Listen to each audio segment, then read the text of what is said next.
لنزیک باجار سلیمانی و نافچه بازیان یا پیش سازی دا ایک جه 15 ویزگین برمانی ناکارب لحرما کردستانه لسر روبر 400,000 متر دوجا ویزگاه برمانی ناکارب بازیان هاتی آوا کرن.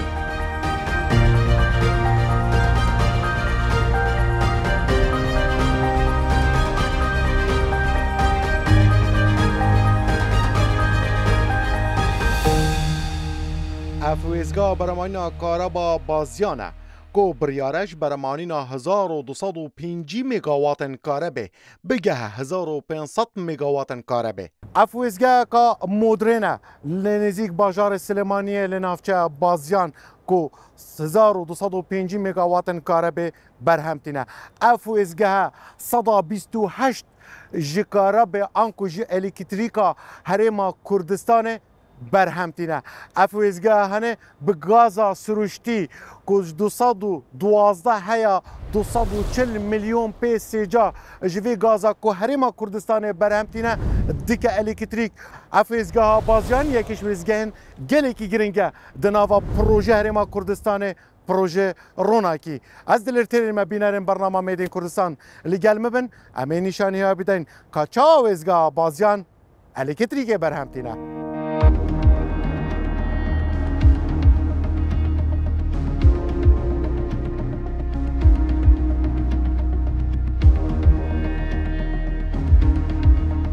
ویزگیم برامانی ناکارب لحرما کردستان به سوتمنی و گازا سروشتی یا حرما کردستان برامتینین کارب برامتینن. ویزگی کاربای بازیان توانای برهمینانی 1250 مگاواتی هیا که بخوای برهم هاتوه لسه فیس. فیسی یک سال 2016 ربطی توری کاربای هریم بو که توانای تولیدی 500 مگاواتی هیا. فیسی دو سال 2023 ربطی شبکه کاربای هریم بو که توانای تولیدی 500 مگاوات تری هیا و دقیقتر بلند 510 مگاوات. و فیسی سه سال 2024 ربطی توری کاربای هریم بو و 255 مگاوات تر من زیاد کرد به کاربای هریم. هر فیسی تایبەتمەندی خۆی هەیە. فیسی یک عرضم کردین سال 2016 ربطی توری کاربای هریم بو به هاتووە لە چوار یەکەی تۆلیدی کاربا چوار توربین که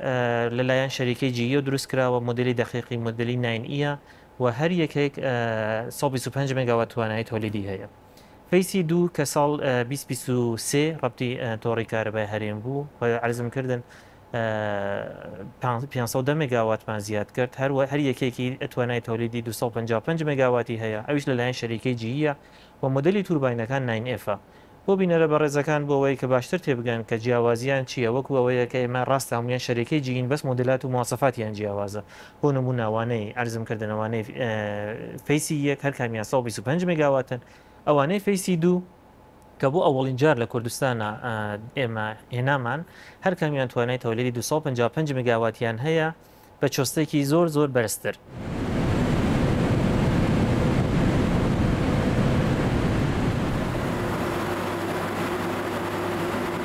افویزگاه دشن روزانه 1205 مگاوات کاربه برهم بینید و دشن کاربه بدتا 1,500,000 ولاتیان لهرمه.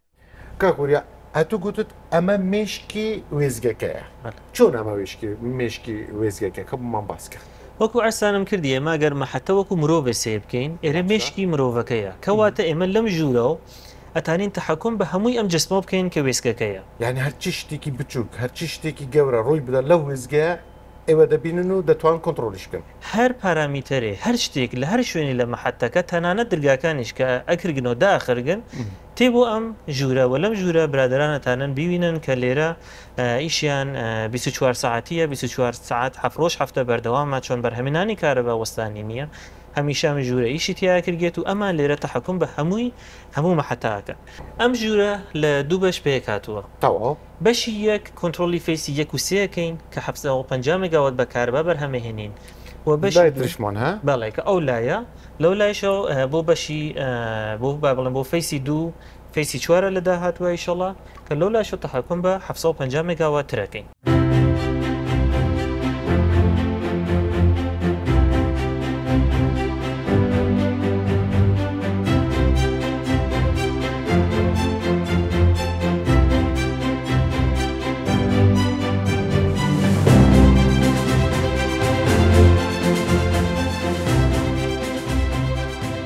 500 اندازیار و پسپورن الکتریکی و کرکار د ناوا و وزگه دا 24 دمجمران کار دکن و کاربه برای آمیر و کمباین مدرن و سیستم نوی د جهان دا د برمانینا کاربه دا د ناوا و وزگه دا کار آنینا و کاربه برهمتینن. اندازیار ایوار بوما بحث بکه اف تورباینن هنه آنکو اف یونتن هنه کن هنه ین برمانینا کاربه چوا کار دکن چوا کاربه برهمتینن. بله بالنسبه گاز تورباین کان کابلین تورباینی گازی کان مانوا پیشمان به سوتمنیه کبوی بتوانین وزی کاربا برهم بینین لیرشا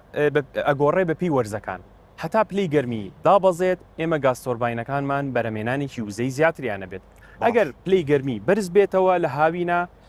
او کاتا اما برهمینانی و زمان دا بازید. لولا همان کات شابه برزبونوی برهمینانی و زمان اما پیشمان به سوتمنی کی زیاتره که اویش نزیکی 240 مليون بيسيجا اكاد او نزمترين بلينجرماتي لنزمترين بليجرما لبرسترين بليجرمايا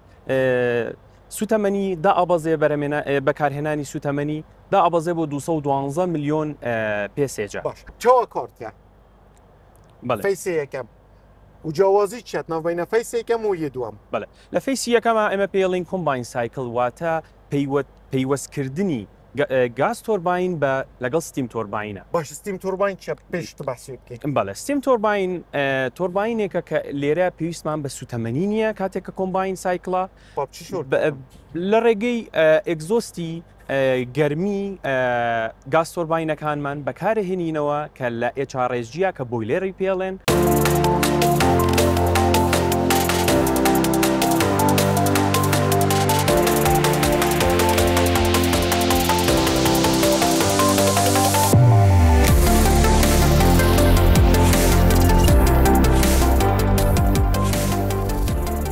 بینرم برنامه میدین کردستانه اف ویزگاه هنه ویزگاه بازیان جبو برام آنینا 1205 مگاوات کاربه سوتمانیا ام بيجي نشرال غاز انكو غاز سروشتي او كاتنا اف غازش عالي حكومه اجبو اوي ويزگهتن ابريكا بوريا سركي ات عالي چمچماله اش بريكا بوريا كادي جي چمچمالش ويزگه كل ويري جهه كاربه برابتين شاخن وهنا شاخه كشويجي ات ناف اوي ويزگهدا اف ويزگه چند غاز سروشتي بكارتن کارتینید نزیمترین پلاک و اندازیارن اوه ویزگه وان تو مارکرین 13 پلان گرماتینه اللي جير صفريدا انكو بن صفريدا بلنترين بلاجي 48 بلان گرماتینه اتصار صفريدا انكو تورزن ام بيجين ورزي گرم دا انكو ورزي هاوينا انجي ام بيجين اتمهن بلان گرماتي برزبن اگر الجير صفري 13 بلان گرماتي بن هيا 240 مليون بي سيجا جوي غاز سروشتي او كارتين بمرمانينا 1250 سردا ات ورزي گرم ده چونكو لوي دمي تورباين انكو توربان يونتن اوي ويزگه بلنترين استا خو يا برمانينا كاره بداش بركو پلن گرماتي هاتي خاره اگر 48 پلن گرماتي دام کو وان تو ماركرين 212 مليون متر سيجاين بي اوان غاز اب کار اینا انکو گازا سرشتی باشه اف بوریا اوی ویزگه دانه کو بوشی چماله اوی گازا سرشتی گین تا اوی داره دکاره در روزه که اف داتا از بحث کم یت روزه که انکو یت 24 دم جمرانه د 24 دم جمران دا 305 مليون متر سیجا انکو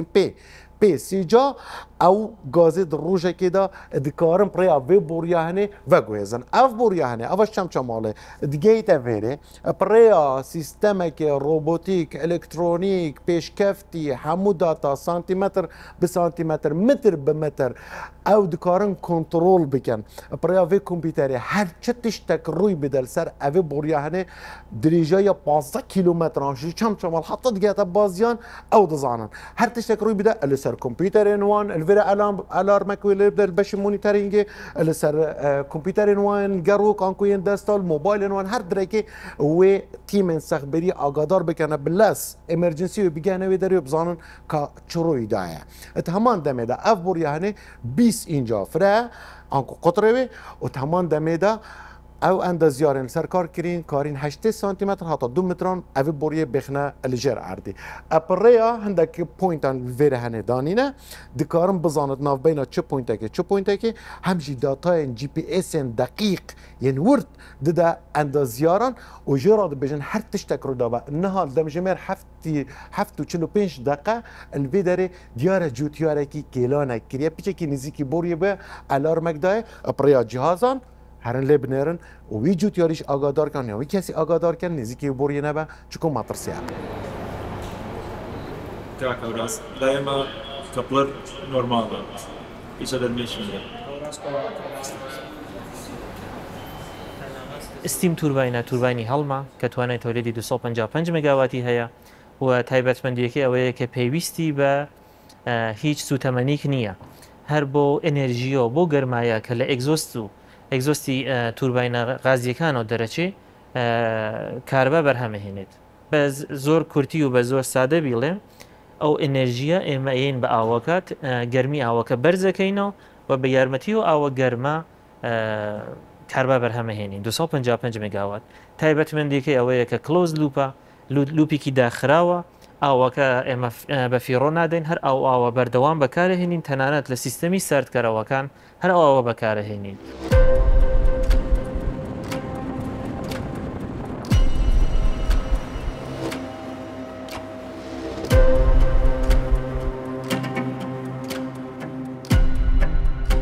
افوزگاه دشت کاره بیش بو میلیونک و 87,000 یکین نیشتجیبونه دابین بکه و در روژه که جیده حتی 240 میلیون پیسی جا جه گازا سروشتی اهرما کردستان که برهم تینه به کار بینش بو برمانینا کاره به افتر باینن هنه کاره به برهم تینن بلی چا کاره به دناوا ویزگه دا تیتا بلاف کرنو تیتا گاهاندن بو مالت ما بو ویزگه بلاف کرنه افتر باینن هنه دما اوان مگاواتان او 750 الفیس ایکتین برمانین به 15,000 ولتان اف کاره به تیتا برمانین چتا دربه بلی چتا دربه و بیتا وی سویچ یارده که اف ویزگه هنه الویر محاوله که هتناف بین اوی و تورباینه او محاوله جه 15,000 ولتا دیگه اینا 132,000 ولتا و دشینه اوی ویزگه کد بجنه سویچ یارد اف سویچ یارده چت کت اپریا اوی تورا هنه یا دروست کرنو بلاف کرنو کاره به و دیگل 4 توران 8 لاین جه پیسی یکی دردی کون اپریا وان 8 لاینه 705 مگاواتن 132,000 ولتی الوی درج وی سویچ یارده شبه ویزگه دچن دناوا تورن بلاف کرنو کاره به لباجارن کردستانه درشترین ایک جوانه که 120 کیلومتران جویره حتی دیگه مونومنتا هولیر دوره بتنه دو لاین یعنی که یک تور اوان هر دو لاینه دیگه اینه مونومنتا هولیر یندن جی دشنه مونومنتندن دما اف کارباهنه دیگه ها ویزگه بلاف کرنا کاربه به 132,000 ولتان او هیدی ولتین ویت این خاره و دوف دا بلاف دیگن یعنی 132,000 ولتان دی اینن 33,000 ولتان پاشکت کنه 11,000 ولتو هیدی جویزگه که بو ویزگه قده حتی تتات نوا مالات مده دبنا 230 ولت اف کارب اوها ج نوا ویزگه نبز ویزگه بلکه ویزگه هندن دچا اتنوا مال منده فیس دویجی دیسان الویره 4 لاین دهنه دو تورندن هنه به همان شوازی الویره جی تنا بلاف کرن و دچن اتنوا باجرن کردستانه دا انکو دچن سر تورا بلاف کرنا الکتریکی یا هرما کردستانه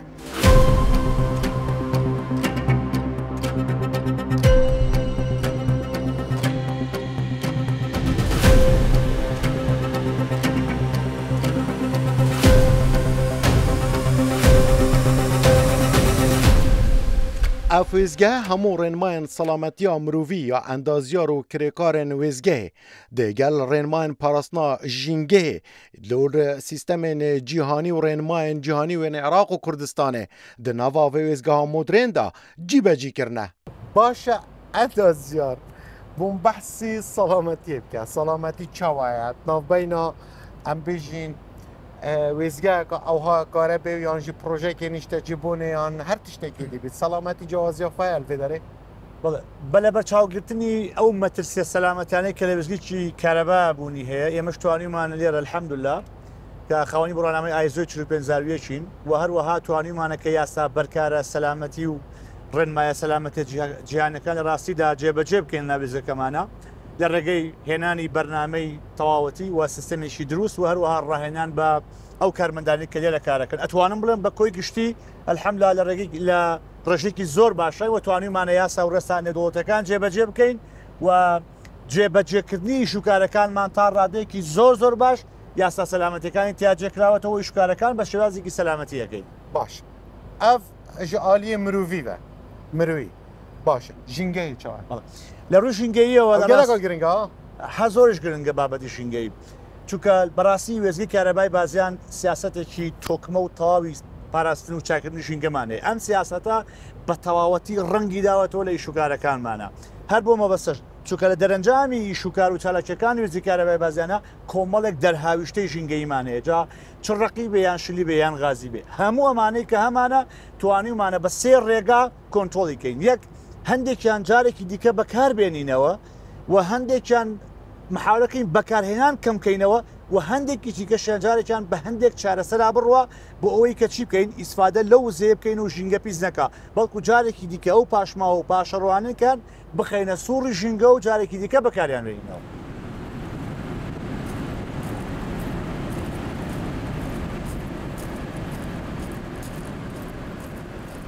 تایبەتمەندێکی تری توربینەکانی ئێمە ئەوەیە کە بۆ ئەوڵین جارە لە کوردستانە سیستەمی AGPیان هەیە ئەدوانس گاسپەسی پێڵین بە یارمەتی ئەم سیستەمەوە ئەو غازە ژەهراویانەیە کە لە ئەگزۆستی توربینەکان دەرەچێت بە ڕێژێکی زۆر بەرچاو دابەزیوە. بە دەقیقتر پێتان بڵێن بەپێ ئەستانداردی IFC ئەستانداردی عالەمی IFC بۆ نمونە غازی نۆکس کە هەر یەکێک لە ژەهراوی ترین غازەکانە کە لە ئەگزۆستی توربینەکانەوە دەرەچێت ئەبێ کەمتر لە 25 ppm بێت ڕێژێ نۆکس لە هەر توربینێکە کە ئێمە ئەو ڕێژەمانە دابزاندووە لەم حاڵ لەحسەکە بەیەکەوە قساکەین بەرزترین یەکەمان 15 ppm خەریکە بەرهەمێنێ تەنانەت کەمتریش هەندێک جار.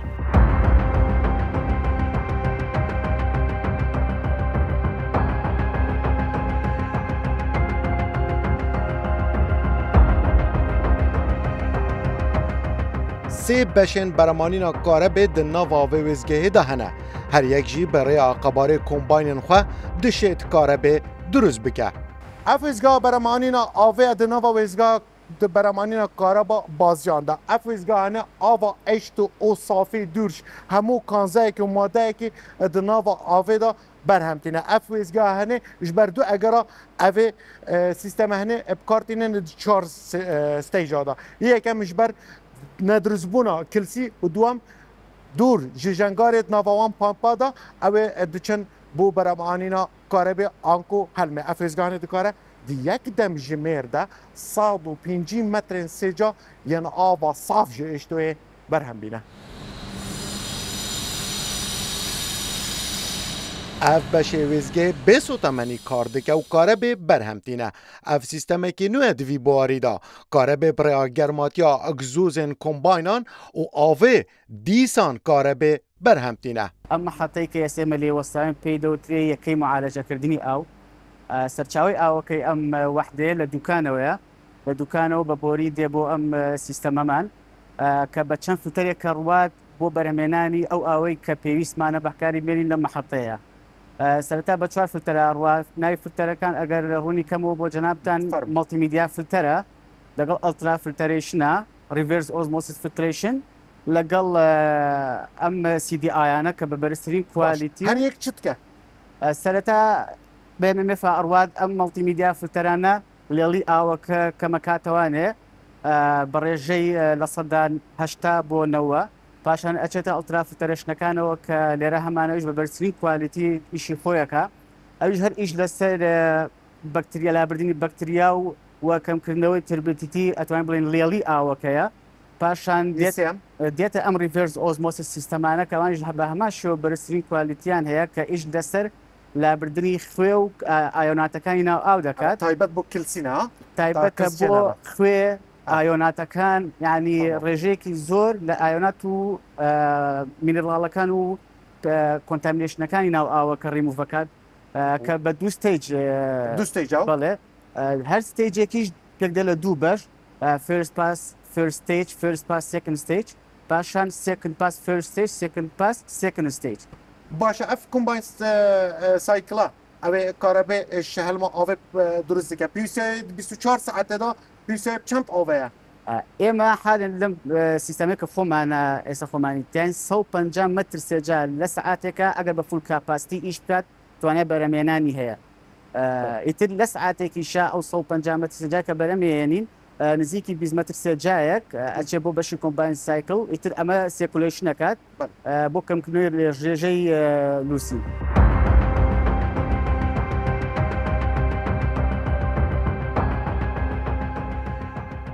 ئەو ئاوەی کە لە ناو بۆیلەرەکەیە هەیە ئەی کات بە هەڵم و لە ڕێگەی هەڵمەکەەوە ئێمە ئەتوانین وزە بەرهەم بێنین یانیش بەرهەندێ ژوان ئەگزوزا ئەوێت هەنێ هەلم دەرناکەوە بەڵێ لە فەیسی یەکەمە لەبەرەوەی ئێمە کۆنێکتین وا بڵین کۆمباینین بە ستیم تۆرباینەکە بە ستیم تۆرباینەکەەوە بۆیە لێرە ئێمە هیچ گازێک ئەگزۆز ناکەین بۆ باشە ئەف ئەستیم تورباینە چەند کەپەسیتیاوی چەندە بەرهەمێنانە کارە بێ بەڵێ ستیم تۆرباینەکە 255 مێگاوات بەرهەمێنێ لە کاتێکە ئەگەر هەر چوار یونیتی فەیسی یەکەم لە ئیشاوێت باشە ماگوتی فەیسی یەکەم گەل فەیسی دوم چ جیاوازیە؟ بەڵێ فەیسی دووەم وەکو تورباین بەڵێ وەکو تۆرباین جیاوازی یەکەی چییە سیمپل سایکڵە کە هیچ پەیوەست نەکراوە بە هیچ ستیم تۆرباینێکەوە بە تەنها خۆی ئیشەکات و وزەی کارەبا بەرهەمێ هەر هین چەندێ سەخت پێریتکەن هین سرویسێ بۆتکەن و چەندت ڕاوەستا و تەحملۆ چەندێ هەیە بەڵێ بە شێوەیەکی گشتی 32,000 کاتژمێر ئیشەکات لە دوای هەر 32,000 کاتژمێرێک کە ئەکاتە نزیکی 3 ساڵ و نیو پێویستی بە سرویس هەیە سرویسەکەش نزیکی 20 ڕۆژ ئەخایانێک کە 24 ساعت ئیشی تیا بکات.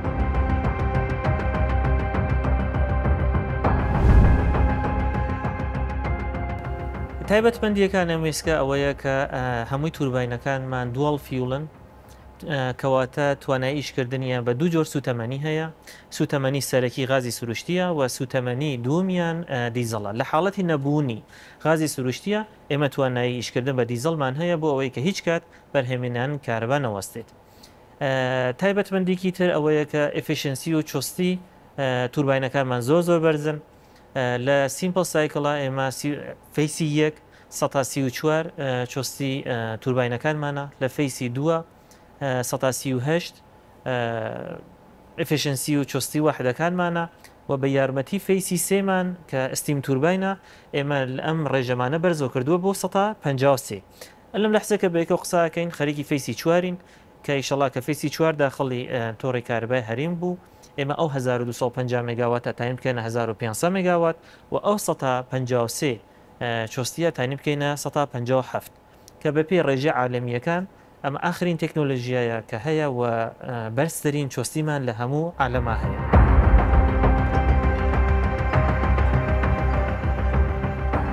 حتا پروژه حکومت هەرێما کوردستان پروژه ڕووناکی یەکارەبا 24 دەمژمێری بسەر بکەوە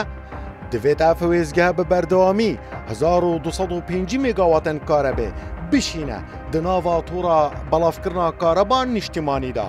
ئەف ژی وێزگا بەرەمانینا بازیانە ئەف ژی ئەلێکتریک کارە لە کوردستانێ تێ بەرەمانین.